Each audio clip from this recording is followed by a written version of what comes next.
আন্তর্জাতিক ওয়ানডে ক্রিকেটের সেরা ফিনিশারকে, এই নিয়ে কিন্তু একটা প্রশ্ন কিন্তু রয়েছে। তার কারণ ওয়ানডে ক্রিকেটের ফিনিশারদের অত্যন্ত গুরুত্বপূর্ণ একটা ভূমিকা রয়েছে।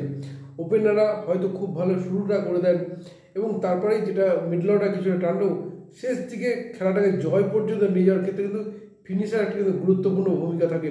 আর ঠিক সেখানেই সেরা ফিনিশারকে সেই নিয়ে কিন্তু তর্ক বিতর্ক রয়েছে।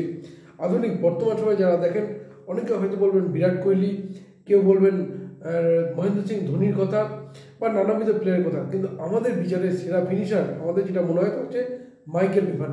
অস্ট্রেলিয়ার প্রাক্তন মিডল অর্ডার ব্যাটসম্যান মাইকেল বেভানই ওয়ানডে ক্রিকেটে সবচেয়ে সেরা ফিনিশার। তখন তার বিশেষ করে ব্যাটিং পারফরমেন্স যদি আমরা দেখি, বিশেষ করে শেষ দিকে লোয়ার বোলারদের সঙ্গে নিয়ে যেভাবে সিঙ্গেলের উপর দিয়ে টেনে ম্যাচটাকে জয়ের কাছে পৌঁছে দেন, সেখানে বেভানটি কিন্তু সেরা ফিনিশার। তখন সেই সময় তার অ্যাভারেজটাও কিন্তু ছিল ব্যাপক।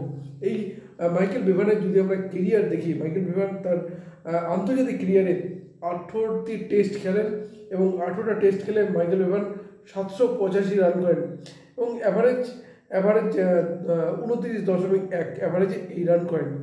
এবং এই মাইকেল বেভান টেস্ট ক্রিকেটে তার বোলিং যদি দেখি, 18টা টেস্টে 29টা উইকেট নিয়েছেন এবং অ্যাভারেজ 24.2। মাইকেল বেভান যেটা নিয়ে চর্চা হয় তা হচ্ছে তার ব্যাটিং। ওয়ানডে ক্রিকেটে তার ব্যাটিং ম্যাচ খেলেছেন 232টি এবং 232টি ম্যাচে টোটাল রান করেছেন 6,912। ব্যাটিং অ্যাভারেজ 53.6 এবং তার স্ট্রাইক রেট সে সময় ছিল 74 করে। এবং এই মাইকেল বেভান ওয়ানডে ক্রিকেটে 232টি ম্যাচে উইকেট নিয়েছে কিন্তু 36টি এবং তার অ্যাভারেজ সেখানে 46। এবং বোলিংয়েও তার কিন্তু ইকোনমি রেট নেওয়া খারাপ নয়, 5.5। সুতরাং বুঝতে পারছেন এই মাইকেল বেভান ওয়ানডে ক্রিকেটে কিন্তু অস্ট্রেলিয়া দলের একজন অপরিহার্য প্লেয়ার ছিলেন।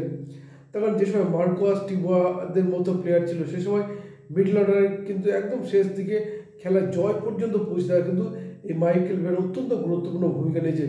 ফলে সেইভাবেই মাইকেল বেভানের এখনও বলা যেতে পারে তার যে অ্যাভারেজ 53 করে অ্যাভারেজ যেটা ধরে রেখেছিলেন, সেটাই কিন্তু তাকে সেরা ফিনিশারের জায়গায় পৌঁছে দিয়েছে। আপনাদের মতে ওয়ানডে ক্রিকেটের সেরা ফিনিশার কে? অবশ্যই আপনাদের মতামত জানাতে পারেন আমাদের কমেন্ট বক্সে। ধন্যবাদ, ভালো থাকবেন সবাই।